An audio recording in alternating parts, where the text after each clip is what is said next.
Ooh, yeah, I hear IB. I hear it. I hear it. I hear it. It's too loud for me. Mic check. Mic check. 1, 2, 3, 4, 5, 6, 7. Caitlin's mic. Mic check. Good.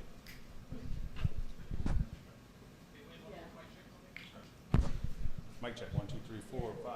Caitlin's mic. Mic check. 1, 2, 3.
What's up, Andy?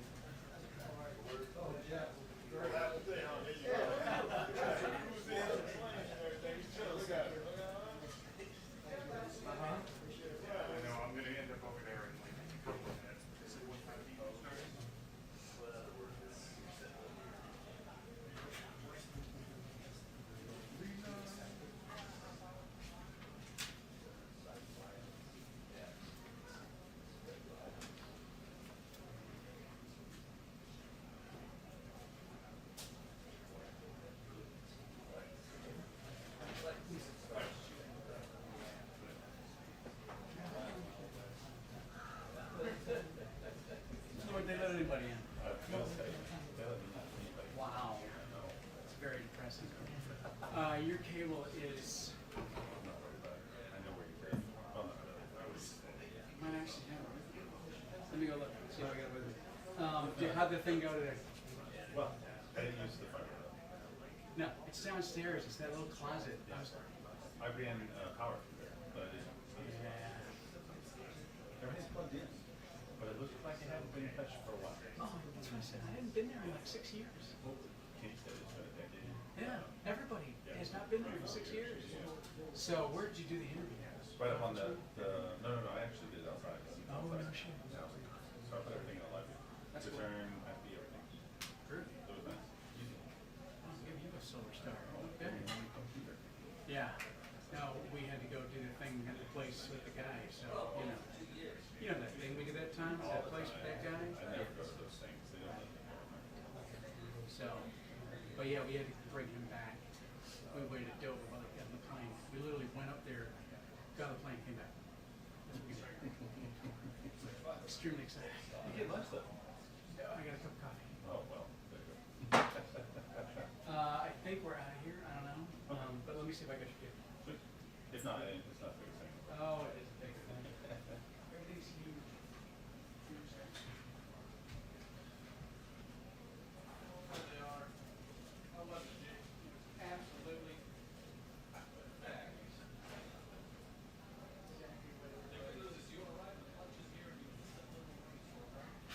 Where'd it go, Jake? It was.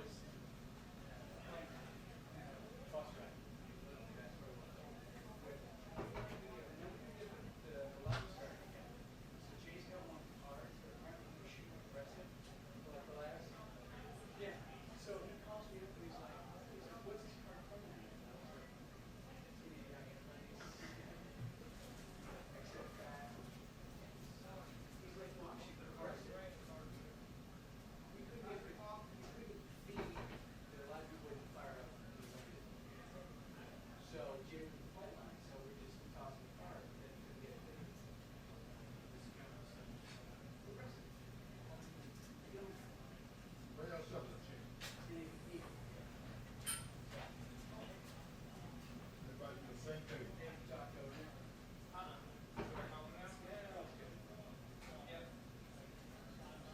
Hey, Mark, what's up? I'm good. Half meal, good job, man. Man, Ed, I'm jet lagged after that, Yeah. baby. It's Yes, sir. Friday. What you doing anyway? It's Friday, man. I know, right? You better get out That's here. what I'm talking about. You turn into a pumpkin. Talk to my agent. Sweet, perfect. Good for me. Thanks. Take a second. All right. Well, home after that. Exhausted. Jet lag. Back on the treadmill already. See you, thanks for everything. See you, and I'll send you that wave thing. All right. You're gonna love that feed. You're gonna love her, she's great. Yeah, she's really cool. Yeah, she's great. All right, see you.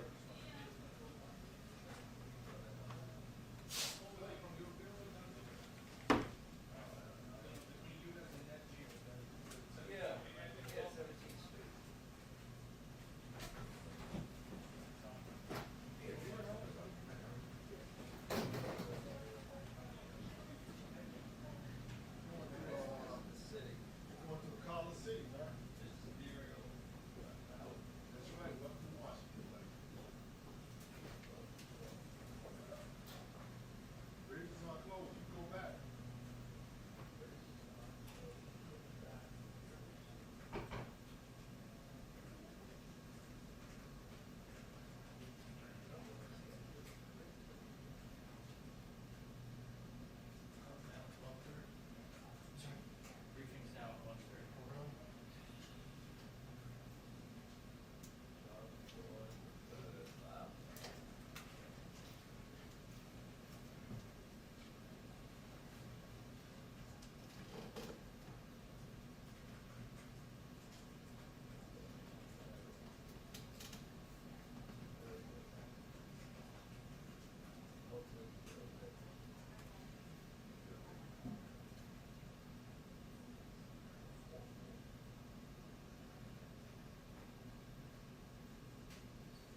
actually bigger. I've got yours, I'm getting a new end for it, and you can have it back. The problem is that the one you bought, see this little gasket right here? So when you plug it in, it was wiggling, and that's where the crackling is. There's nothing really wrong with the cable, but it's wiggling, and wiggling in TV is bad. So, I'm just seeing if I can find one with a right angle with a deeper gasket, but for now, use that one. Awesome, thank you, sir. I appreciate that. Yeah, no problem. I owe you something. There you go.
Happy Friday.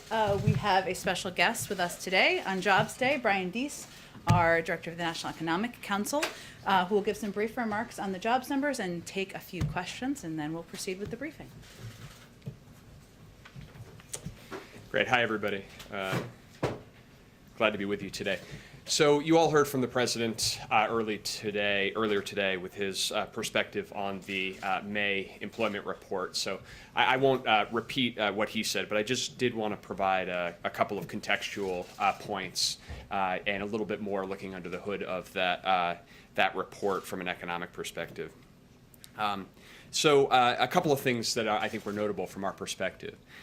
First, beyond the top line strong job gains and the now consistent pace of over 500,000 jobs a month for the last 4 months, we saw in May the largest 1 month decline in long-term unemployment, the long-term unemployment rate since 2011, so in about a decade. That measure is measuring people who have been out of work for at least 27 weeks, so for more than half a year, and that number fell by 431,000 this month. This is a really important indicator, certainly for those of us who have been watching and tracking the economy closely over the course of the last several years and into and through the pandemic, because we know the economic evidence that those who are long-term unemployed tend to have the hardest time getting back into the labor force and eventually find new employment. And so this substantial reduction is an important indicator of the health of the labor market, and something that is obviously very good news for those people and also, I think, for the economy writ large. Second is on wages. And the president touched on this, but we saw average weekly earnings rise 0.5% this month, which consistent with the wage growth that we saw last month. We saw analogous data on aggregate compensation come out earlier this week. And this again is it's good news for the American worker, and also consistent with what the president was talking about when he went to Cleveland last week, around looking at the broader goals of our economic recovery to drive toward full employment and to put our economy in a situation where we see sustained job gains, but also wage gains for American workers. Third point is just how we see in this jobs report some of the impact of the American Rescue Plan and the specific elements of that that were designed to try to address challenges that we face. Obviously, beyond the direct vaccination effort, two of the key elements of the American Jobs Plan were around trying to provide the support necessary to get schools open, and then in particular to provide the support for child cares and child care centers, to actually get more child care centers open, because we know that the more centers are open, the more slots there are, the safe child care environment is a key element of how families and parents think about how to sustain work in the post-COVID environment.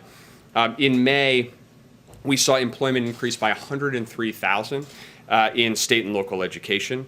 That is a direct result of seeing more schools open, more educator jobs, good news for those people who are getting back to work, but also for the broader economic recovery. We saw 18,000 jobs added in child and daycare services. Again, you draw a direct line between the resources that were provided in the rescue plan for those purposes and the results we're seeing now. I would also provide the context on that. Despite that progress, we're still down 800,000 state and local education jobs since February 2020.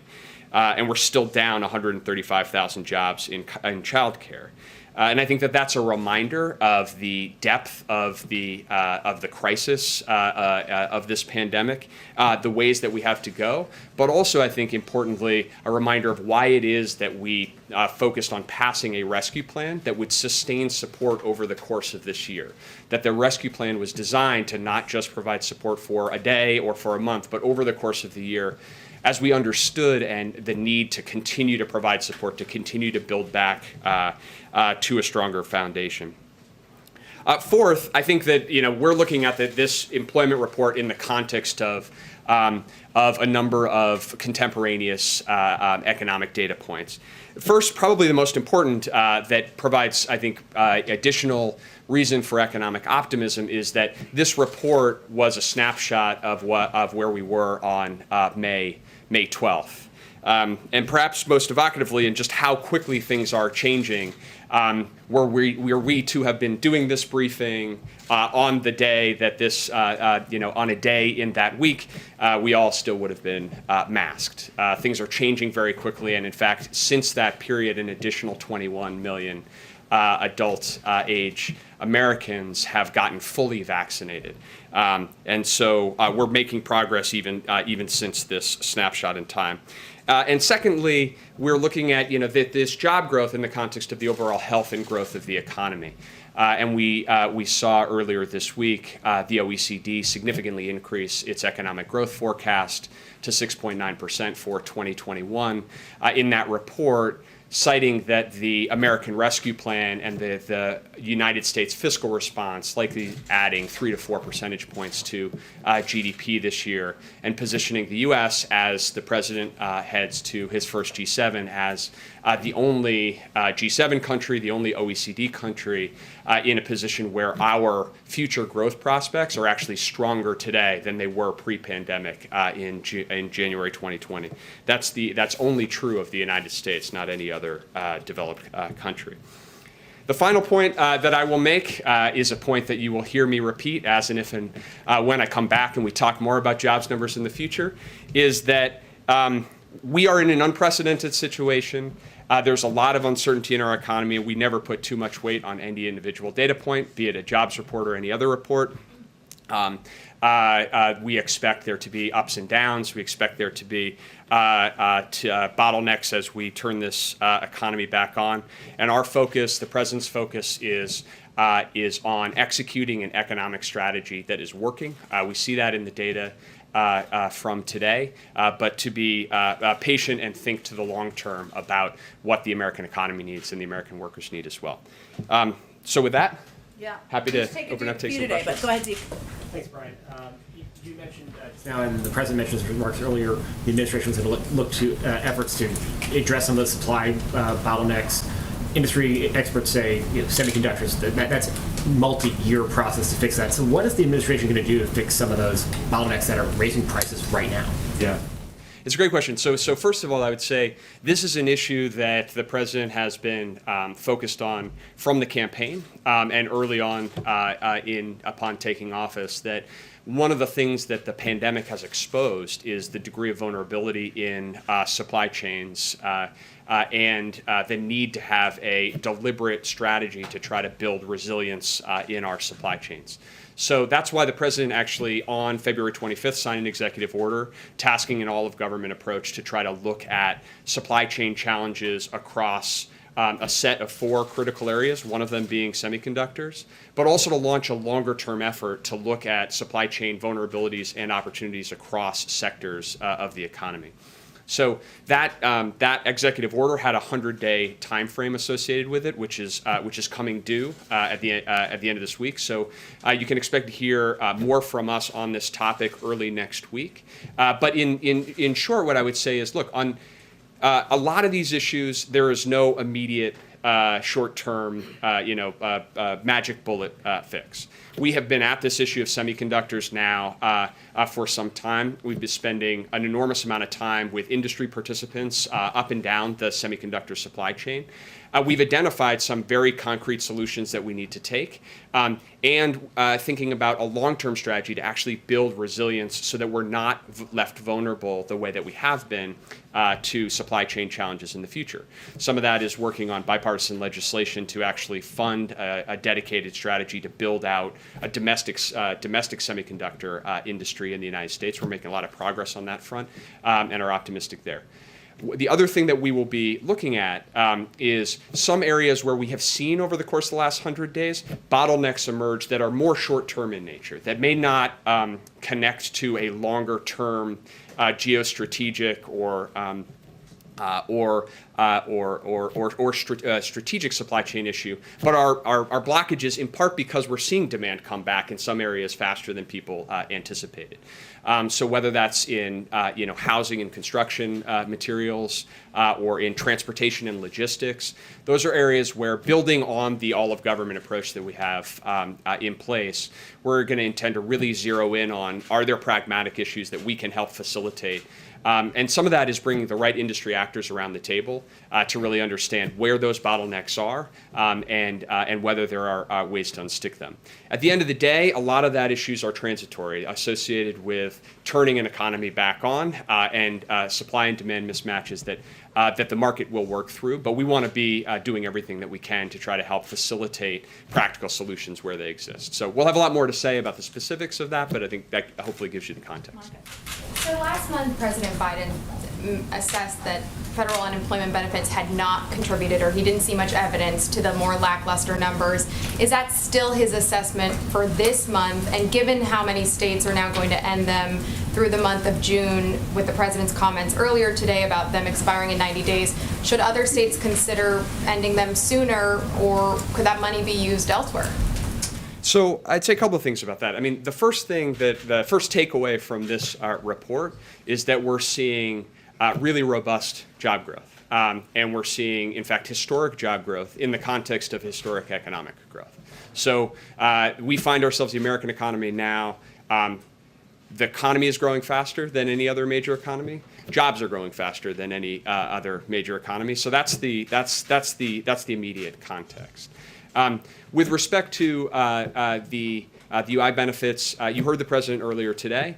That program was designed as a temporary lifeline. The UI program itself provides a critical support network to the American people and the American economy. And the temporary boost is slated to now expire in 90 days. And as the president said, that's appropriate. With respect to some of the state changes, just the important context, which I think was implicit in your question, but just to be clear, is that none of the states have actually eliminated any benefits yet. Some states will initiate that process over the course of the next several weeks, but in many cases, what we're talking about is states making changes to benefits for 4 weeks, 6 weeks, 8 weeks before the expiration that will happen under current law. So as we look at where we are in the economy, we see strong job growth, 500,000 jobs a month on average last 4 months. The U.S. outpacing every other major economy in the world. And we see reason to really focus on what are actually going to be the drivers to accelerate this recovery and then sustain it for the long term. And that's where you'll see the president's continued focus is on finishing the job on vaccinations, delivering benefits to get schools open, to get childcare available, and focusing now is the right time to focus on what are those investments that are actually going to sustain us, not just through a rapid recovery, but into full employment and the kind of productive investments that you see in the jobs plan and the families plan. I didn't. You've got to be the last one, though. My question was similar to Monica's, so I'll ask another one. How do you explain the drop in construction jobs last month? Wasn't this a sector that was actually revving up? Yeah, so it's a great question. I think if you look under the hood in employment in the establishment survey, what you see in May is job gains very broad-based across almost all sectors. Job gains. We did see a reduction in construction. I think that the first thing I would say to that is that in any given month you see some movements up and down, and so you never want to read too much into 1 month. But you saw construction jobs increase in the prior month. We saw manufacturing jobs decline in the prior month and up this month. I think, so you don't want to read too much into one individual month. But I do think that some of this is connected to the prior question, where we are, as this economy recovers, we're seeing some supply chain bottlenecks. We're seeing some mismatches between supply and demand.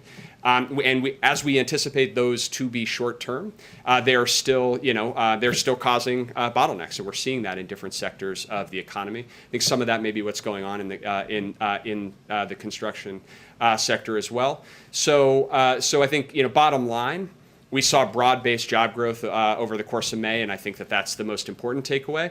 And at the same time, you can expect the administration to be really laser-focused on those places where we are seeing those bottlenecks, trying to make sure that we're doing everything that we can in a practical level to try to help unstick those temporary issues. I just want to clarify really quickly, because you didn't say yes or no. Does the president still feel that these enhanced jobless benefits are not discouraging people from finding jobs? The president, I'll just restate what the president said today. The president believes that the temporary unemployment benefits and the temporary boost to those benefits has provided a critical lifeline. That lifeline was designed to be temporary and to expire in about 90 days, and that's appropriate. And I would, also just put that in the context of that is a very short-term issue where most states you're talking about a set of weeks. And really, as we look forward and are focused on what are the things that are really going to drive the durability of this economy going forward, you're going to see the president continue focus like a laser on the vaccination program. The president identified and recognized before coming into office that there would be no economic recovery if there wasn't a viable vaccination strategy. We're seeing the progress in the vaccination strategy help to drive economic gains, help to make it possible for more people to feel comfortable and capable to go back to work. And we anticipate that as we continue to succeed on that front, we continue to make investments in things like school opening and childcare and otherwise, we're going to be able to sustain this progress going forward. Do you have a status report on infrastructure? The infrastructure talk? We will have a status report on that later this afternoon. Yes. So stay tuned. More to come. Thanks, guys. Okay, thank you so much, Brian. Let's do this again next month. Okay. Couple of items for all of you. Starting this weekend, as we noted the other day, we will, and with collaboration and support, we will be launching our National Month of Action. So that is exciting. We've outlined a lot of those specific details, but it's starting this weekend, so wanted to note that. Also wanted to give you all an update that today the U.S. government delivered 1 million doses of the Johnson & Johnson vaccine to the Republic of Korea. The friendship and alliance between our two countries run deep, especially in times of great need and hardship. As was noted when the president hosted the South Koreans here just a few weeks ago, this was done in order to ensure the safety and readiness of U.S. and ROK military forces. And today, thanks to a whole of government effort, we are delivering on that promise. And I would just note again that our plan, our commitment to deliver 80 million doses is 5 times more than any other country and 13% of the U.S. supply, and we're committed to doing that by the end of June. Also would note the Vice President is traveling to Mexico and Guatemala next week in her role overseeing diplomacy toward the Northern Triangle and Mexico. She lands in Guatemala on the evening of June 6th. She'll be on the ground there until the evening of June 7th before flying to Mexico. Then she'll be in Mexico until the evening of June 8th. She'll meet with the President of Guatemala, the President of Mexico, and as well as community leaders, innovators, entrepreneurs, and U.S. Embassy personnel. And I'm sure they'll do many readouts from there. The week ahead, on Monday, the President will meet with NATO Secretary General Stoltenberg at the White House. The President and the Secretary General will discuss the June 14th NATO summit in Brussels and many issues on the NATO agenda, including reinforcing transatlantic security in the face of challenges from Russia and China. They will also discuss adapting NATO to address threats like cyber attacks and climate change, while continuing to ensure a more equitable sharing of responsibility among allies. As we've said, revitalizing our alliances is a priority for this administration, and our alliance with NATO is a big part of that. As you all know, on Wednesday, the President and First Lady will also be traveling to the United Kingdom for their first stop, for their first overseas trip, and we'll have one of the members of the national security team, hopefully at the highest level. We're working out schedules on Monday to do a full preview of the trip for all of you. Last thing I would note, I think that was it, actually. Zeke, go ahead. Thanks, Jen. Looking ahead to that trip, the back end, with Russian President Vladimir Putin, he had some comments today where he was suggesting that he was not expecting any concrete breakthroughs. I was hoping you describe what the president hopes to get out of that meeting, and is the president going to commit to raising issues like the imprisonment of Navalny, the imprisonment of American citizens in Russia directly with President Putin face to face? Well, first, I would say that the president never holds back in raising human rights issues, the detainment of activists with the Russian president, and certainly, as our readout made clear when he spoke with him directly, he didn't hold back in that conversation. I don't expect he will when they meet in 2 weeks at the summit. In terms of the focus of the summit, I think we'll have more to preview on Monday. But as I've noted in here previously, I think the president expects to raise a number of issues, including Ukraine and what we've seen as aggressive behavior at the border by the Russians. He also will raise cyber activity, malign activity, problematic activity, harmful activity we've seen take place. Of course, there is the SolarWinds hack, but also the ransomware hacks, as we've talked about, the actions of criminal groups within a country. There's a responsibility of the leaders of that country to take action, and there's no doubt President Biden will be raising that directly in that conversation. I don't think we're setting this up to be a meeting where there is going to be an outcome that resolves every issue or every challenge in our relationship. We expect there still to be challenging conversations moving forward, but it's an opportunity to discuss areas where we have mutual interest, like nuclear security and stability, and also to raise issues where we have concern. And then we expect this to be a forum for that face-to-face. Separately, the president just got back from a couple days at the beach. Heading into the summer travel season, should we expect to hear from the president encouraging Americans to travel, particularly domestically, as a way to stimulate the economy to spend their money here at home? Is sort of as the pandemic seems to be waning and travel does seem to be picking up, is there going to be a pivot on the part of the president going forward to encourage Americans to sort of get out there and spend their money? Well, I think the president will continue to encourage Americans to safely get out there into their communities, especially vaccinated Americans who are safer to travel, to go to restaurants, to not wear masks. And certainly we abide by CDC guidelines, as you know, but the president went to a restaurant just last weekend with the vice president, last weekend on Monday, with the vice president. They had a meal, something he hasn't done a lot of. Most Americans haven't done a lot of over the last year and a half.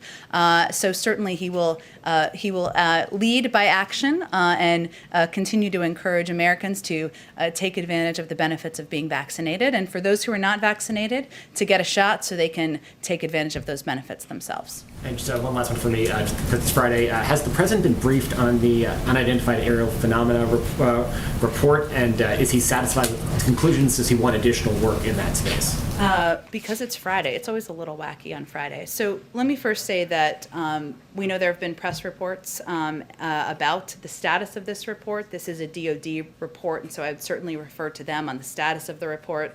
Their work with ODNI is ongoing.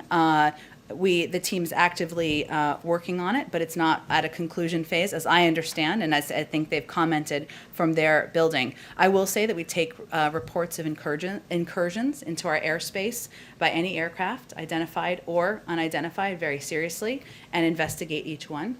Safety and security of our personnel, of our operations, are of paramount concern. There's a requirement to put out this report, and certainly our appropriate teams are working on finalizing it. Was the president briefed on it? Or has he I been don't briefed have on any it? update on internal briefings, no. Go ahead. Thanks, Jen. There seems to be a bit of a shift in tone here, because last month the president was pretty adamant that he did not believe that these enhanced unemployment benefits were playing a role or factoring into people's decisions not to get back into the jobs market. Today, though, he's underscoring that these benefits are simply temporary, set to expire in 90 days. So which is it, yes or no, does the president believe that these unemployment benefits are playing a role here? Well, I think we shouldn't lose sight of some basic facts here, which is that those governors who have made the decision, as they have every right to do, to pull back on unemployment benefits, or not accept them, I should say accurately, that hasn't even taken effect in any state across the country. So in terms of how we're evaluating the impact, we haven't even seen the impact yet. That takes effect in June. It is important for people to understand factually that the president, no one from the administration has ever proposed making these permanent or doing it over the long term. And sometimes I think that was just an effort to make that clear in the public. So we we understand there's politics at play here. That's okay. Every governor is going to make their own decision. At the end of the day, what we see as the biggest driving factor is vaccines and individuals being vaccinated, feeling safe to go back to workplaces, the fact that childcare centers have rehired, that teachers have gone back to work. Those are all positive signs. And at the end of the day, we've created, the president and this administration has created more jobs than any president, any administration in modern American history. So that's kind of how we see the jobs But based data. on the data, do you believe that these benefits are having any kind of impact in people deciding not to maybe re-enter the job force right now? Well, again, I think that's a really difficult thing to analyze, given we have created a historic number of jobs in the last 4 months, more than any president in modern American history. So, and the jobs, the UI benefits haven't even been pulled back in any state. So it's a question I'm sure we can have a discussion about in the next couple of months as we see what the impact is on different states or if that's a factor. But we think the biggest factors overall are more people getting vaccinated, more people being comfortable and feeling safe going out into the workforce. And that's where we feel there's going to be an encouraging upward trend. I guess I'm trying to understand what happened in the last month, though, because last month you said you didn't see any indication of that when looking through the data. I don't think we can evaluate the data that hasn't been applied in states across the country yet. And what we're really talking about from state to state is governors making a decision to pull back on accepting unemployment benefits for 6 weeks or 8 weeks. That's it. It hasn't even started yet. So I would leave it to all of you and your outside analysts to decide whether that is a big factor in terms of economy and data or whether that is a political discussion we're having. Go ahead. Thanks, Jen. Does the White House have any reaction to Facebook's decision to suspend President Trump for 2 years? Was this a reasonable consequence for what he said? Well, as always, it's a decision for the company to make and any platform to make, and clearly they've come out and made their decision. Our view continues to be, though, that every platform, whether it's Facebook, Twitter, any other platform that is disseminating information to millions of Americans, has a responsibility to crack down on disinformation, to crack down on false information, whether it's about the election or even about the vaccine, as we're trying to keep the American public safe and get more people or return to normal out in society. And I think as we look at it, we learned a lot from President Trump, the former president, over the last couple of years about his behavior and how he uses these platforms. It feels pretty unlikely that the zebra is going to change his stripes over the next 2 years. We'll see. So does this decision validate what President Biden has repeatedly said about Mr. Trump, which is that words matter? Well, I don't know that it's a validation. I think the president isn't the only one who thinks that. Words do matter. Words do have an impact. We saw the impact on January 6th of words on social media platforms, and we've seen the impact of words as it relates to disinformation traveling around the vaccine, around election integrity. So, of course, we think words matter. This is a decision by a private sector company. We'll see what their evaluation is a couple of years from now and what other steps they can take, most importantly. Thanks. Go ahead.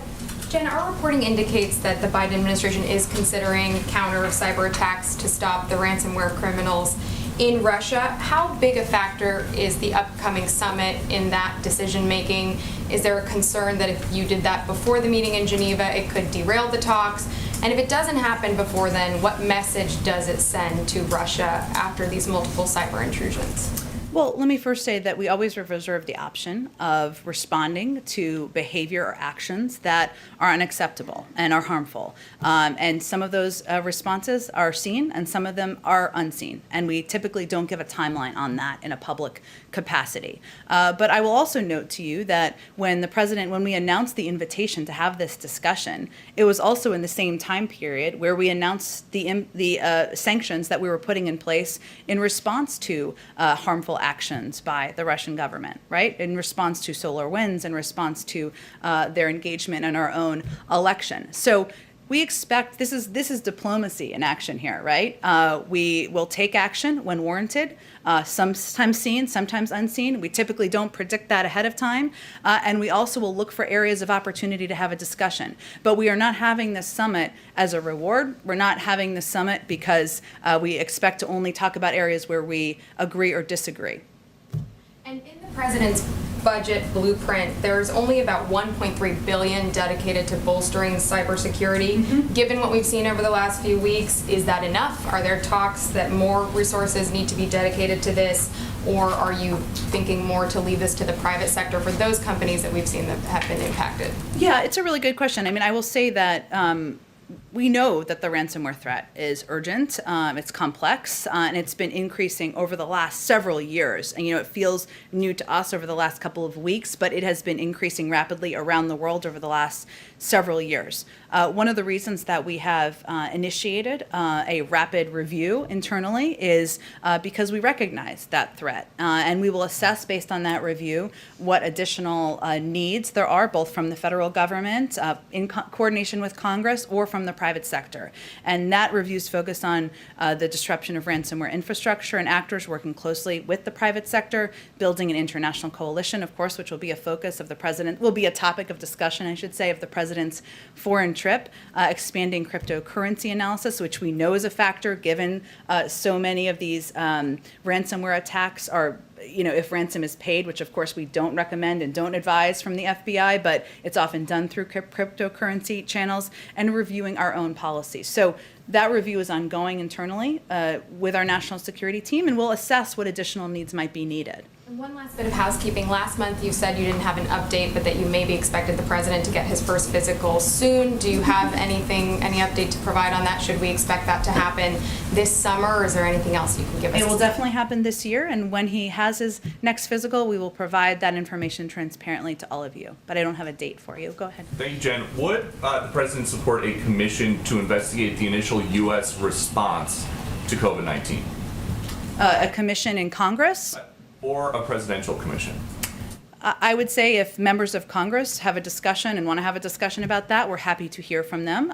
But our focus right now, as you know, Peter, is on our own internal investigation, or our internal process, I should say, using all of the resources of government, tapping into our data and science experts to see what more we can determine over the next 90 days or less than 90 days about the origins of the pandemic. Mike Pompeo is now saying that when he was the Secretary of State and he was trying to investigate the origins of COVID-19 there, the NIH folks were trying to suppress what he was doing. So is there any concern from the White House that there may have been people at the NIH who are making policy decisions based not in science, but based on their personal political beliefs or preferences?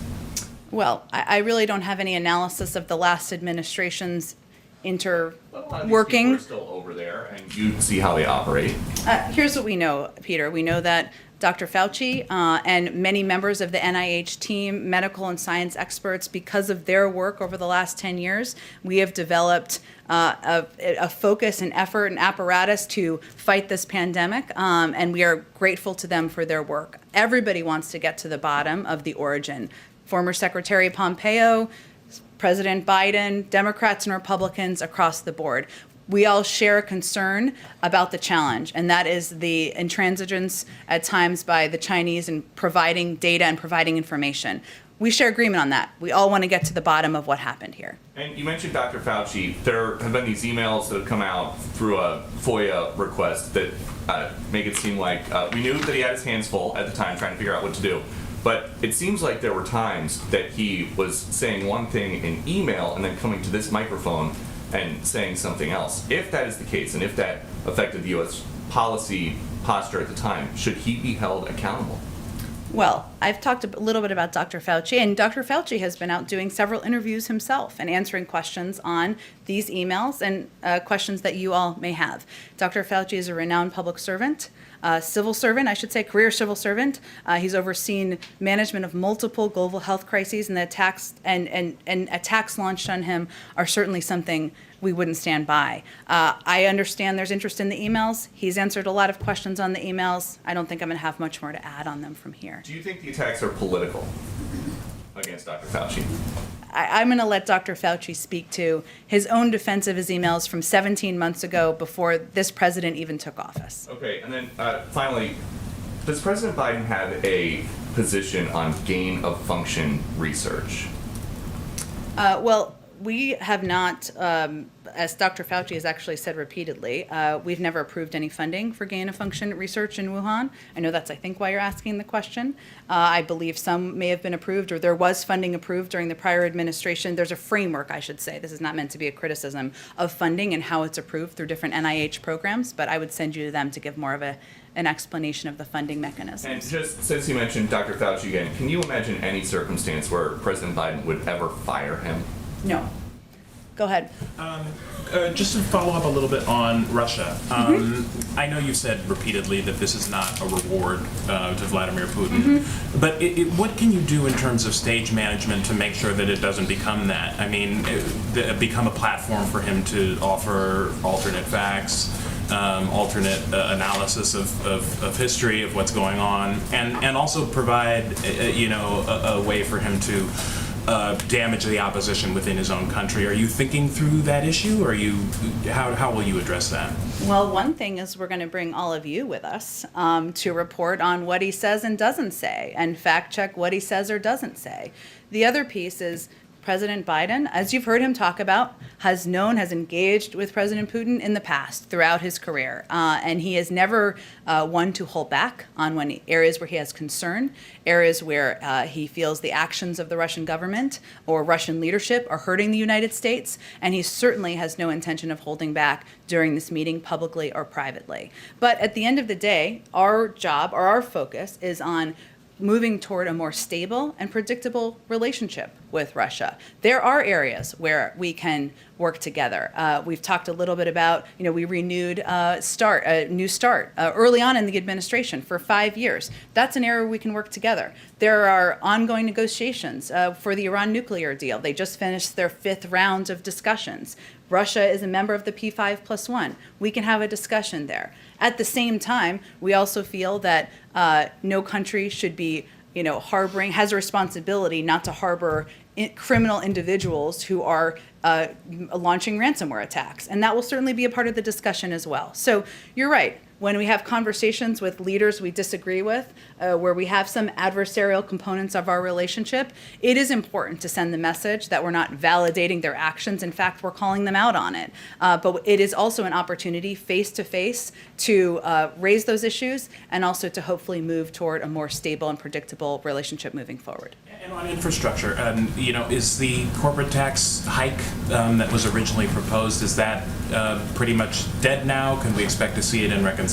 And is there anything else that President Biden plans to offer when he speaks with the senator today?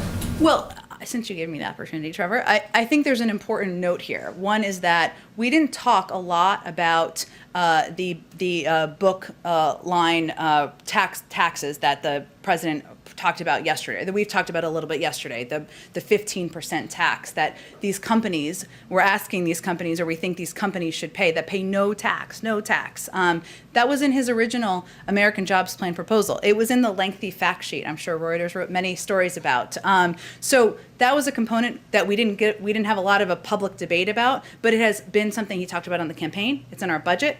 It was in his American Jobs Plan proposal. In terms of the corporate tax increases, that was also proposed and certainly has been more of a public component of our discussion. That's something he continues to believe corporations can pay more money, that's a way to fund his bold ideas. There are a lot of ideas that he wants to move forward on, whether it's extending the child tax credit, universal pre-K, proposals that he has put forward in the American Families Plan, which we are looking forward to having a continued discussion about. And there are also a range of pay-fors he has proposed. And that 15% minimum that you just brought up, is that, did you bring that up because that's something that Yellen is pursuing on the international stage? No, separate. I'm glad you asked that question.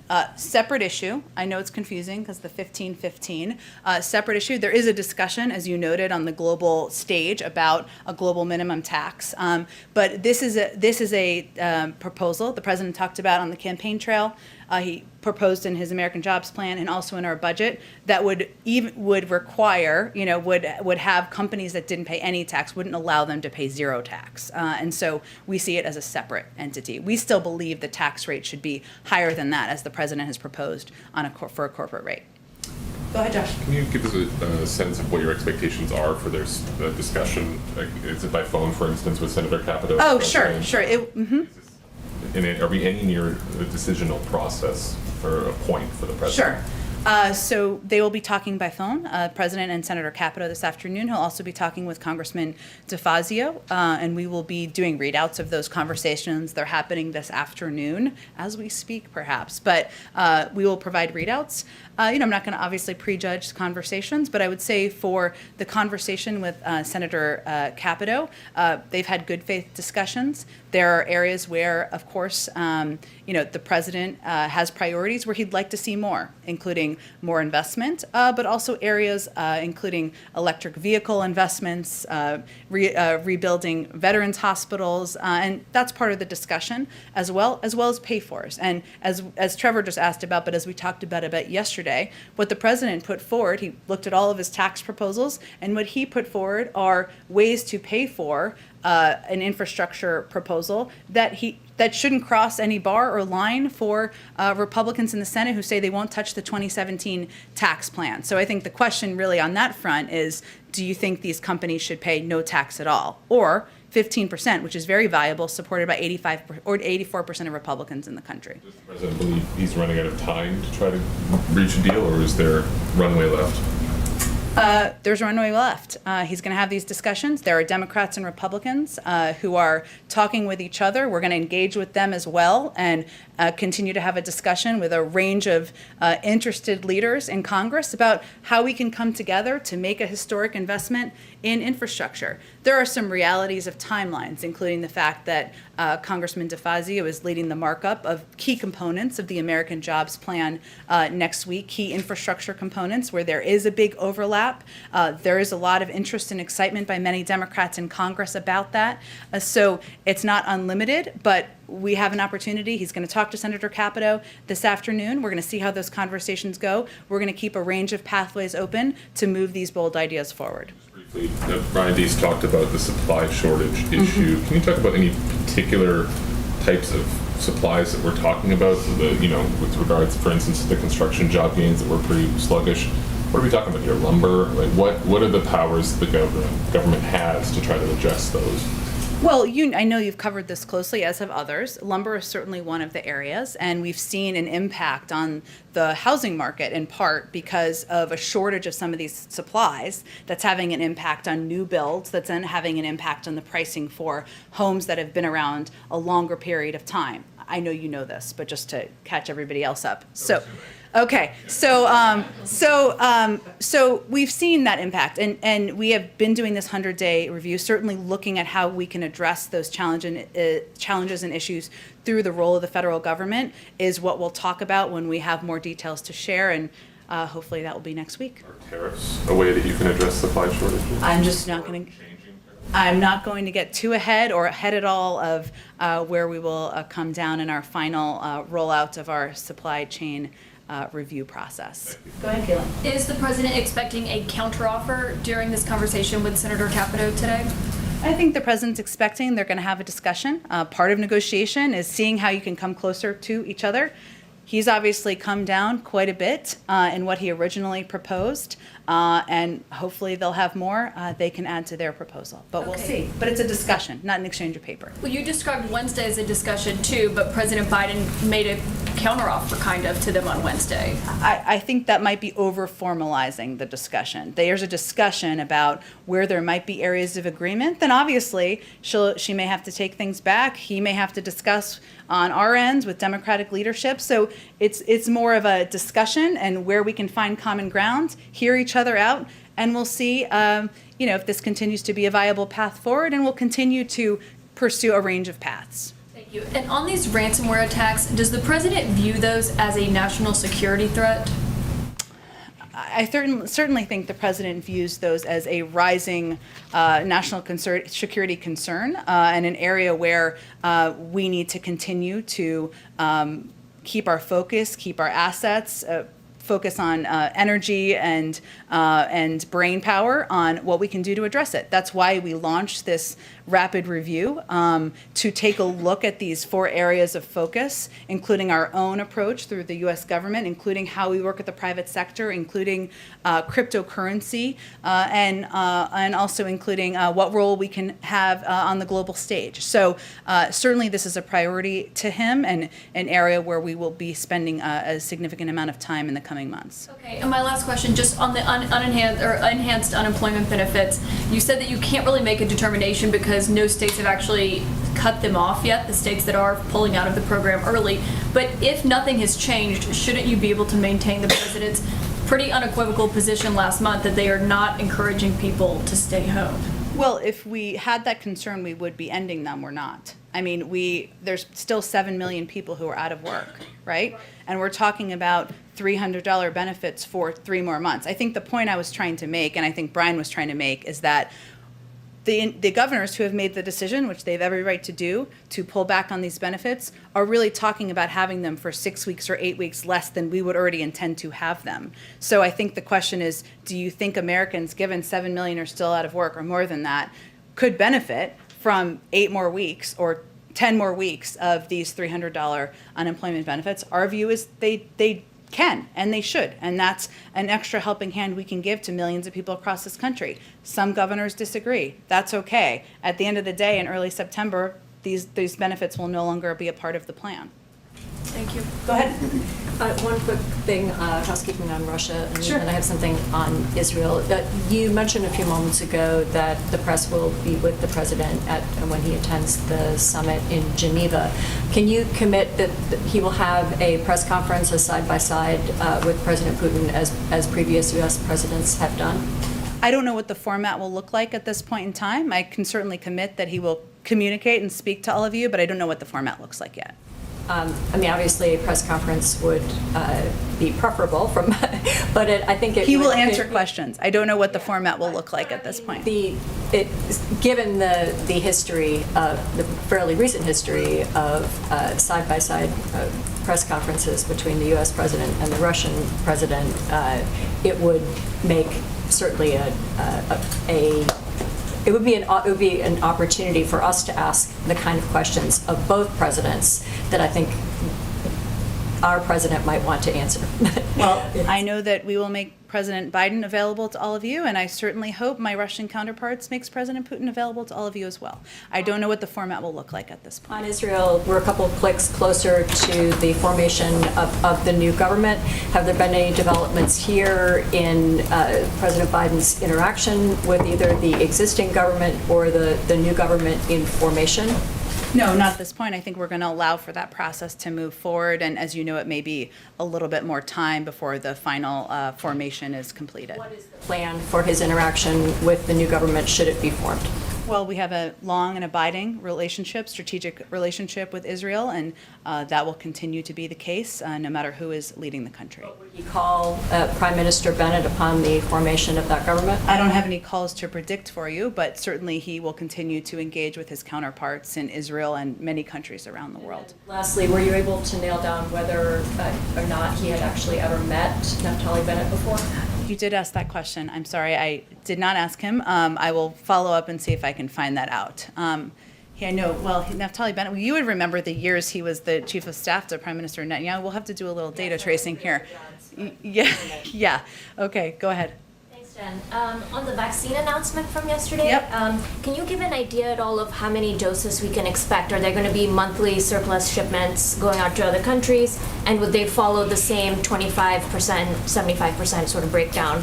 Are there any discussions about that? 80 million doses by the end of June.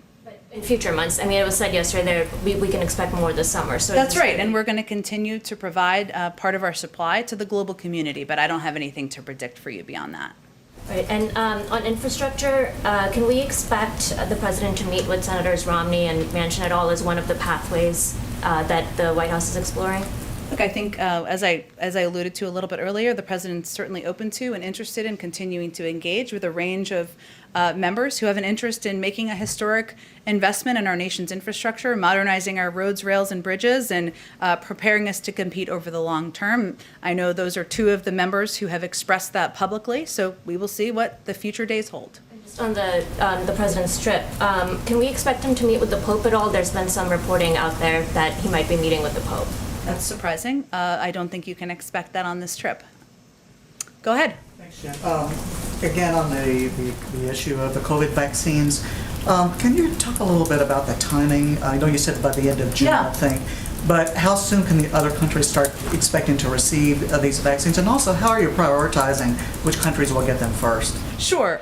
Well, first let me say, I mentioned a little bit earlier, 80 million by the end of June. Obviously, 25% of those are going bilaterally to countries. We're going to get those doses out, those 25 million, as quickly as we can, and we'll provide you updates as those doses go out. So I had an update this morning about this afternoon about the doses that went out to are okay, and we'll continue to have more updates on those doses. The additional doses, the 75%, which are going through COVAX, we've put out kind of our prioritization of the regions that those will be going to. And part of our focus right now is on the Herculean logistical challenge of getting these vaccines out to the right places. This is one of the reasons that we're doing a large percentage of them through COVAX, because of their capability to do exactly that.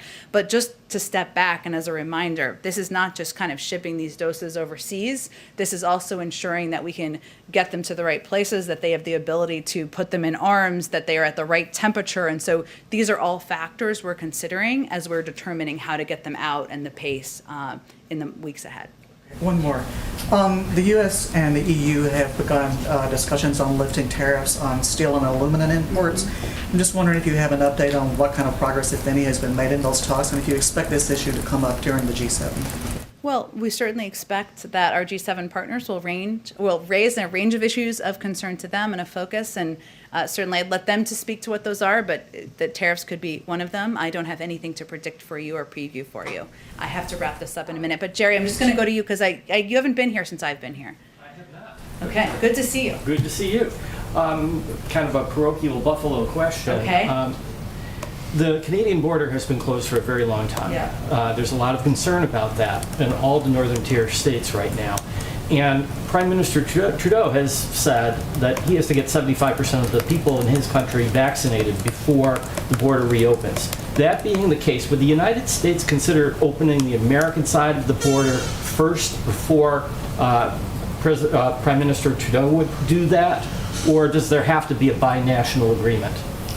Well, I'll first say that as it relates to borders, Canada or Mexico, we really rely on the guidance of the CDC and our health and medical experts. So in terms of how they look at the data and information, I would point you to them and whether they would do that in a preliminary fashion or not. Certainly any discussion about reopening a border would be done in part through diplomatic channels, but we really are relying and waiting on the guidance of the CDC before we make any next decision there on the border. And how much concern is there in the White House about the fact that here we are, it's a summer travel season, there's a lot of concern in those northern border states about the economic impact as well as the personal impact on people who may, couples that may be separated by the border? Yeah. We're very sensitive to that, Jerry, and we certainly know that many people want to not just get back to normal, but be able to travel, be able to see loved ones, some living on different sides of the border, be able to go to restaurants and shop and even do things along those lines. And we're eager to get back to normal, whatever that means, including reopening the border. But we have a responsibility during a global pandemic, which we're still fighting every day, to rely on the advice and guidance of our medical experts. Okay, I think we have one more question Does here. the administration remain committed to waiving vaccine patents at the WTO? Today, the EU submitted a counter-proposal saying that they don't want to do that, and will the president be pushing for this issue at the G7? Our position hasn't changed on that. I think we have one question.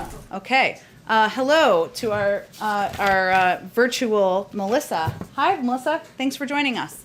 Hi, thank you.